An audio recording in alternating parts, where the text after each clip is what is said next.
So I decided to kind of revise and edit through a process that I came across naturally, where instead of targeting my errors one by one as I go along, I first just highlight all my errors so that I don't get distracted and forget to revise different parts of my writing later on. So I first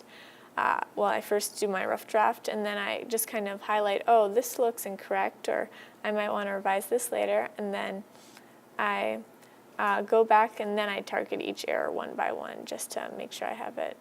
all there and all the parts that I want to revise and edit. So when I first start, I like to have a piece of paper near me, or even use, lately, since I haven't had as much physical paper, I'll just write the word brainstorm at the top of the page, and then write a bunch of different phrases that come to mind, whether it be an assignment for school or a project like this. Just to not have a blank page to start off with is a good way for me to start, because then I can feel like less intimidated by the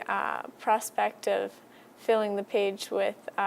well-articulated, hopefully, well-articulated argument, and instead just focus on the fact that I have ideas that I can go off of. So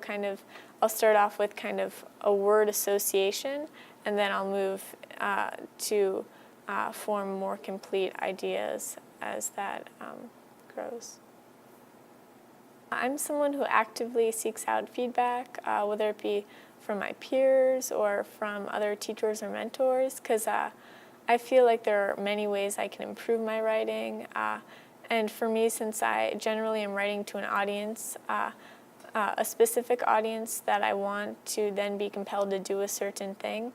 I want them to be able to understand what I'm writing. So many times I'll have people edit it to eliminate redundant phrases, or to make it less confusing by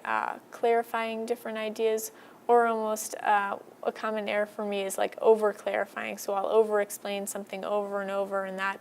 in turn becomes the confusing part. And of course, if people disagree with my word choice or my tone, that's also valuable feedback. I think the hardest thing about writing is simply deciding to start. I think that I'm definitely someone who's intimidated by the idea that suddenly, like, you pick up a pen and, like, thoughts just flow automatically out. And I feel like, for me at least, that's not how writing is. I feel like it is a part where it is a process that you have to just simply write a draft at least, or a few phrases or a sentence or even a word, to just encourage yourself to start, and then realize, hey, I do have an opinion on this, or my thoughts might be valuable on this, and then go from there and form an argument. The best thing about writing is creating a finished product, I think, where you realize after editing or after a different form of revising that you feel like, hey, like, I've accomplished this, it's concise, it's the best possible product I could be, and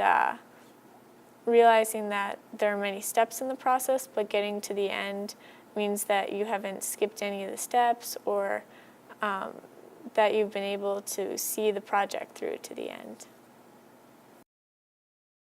The advice I would give them is to almost test their boundaries as a writer. Like,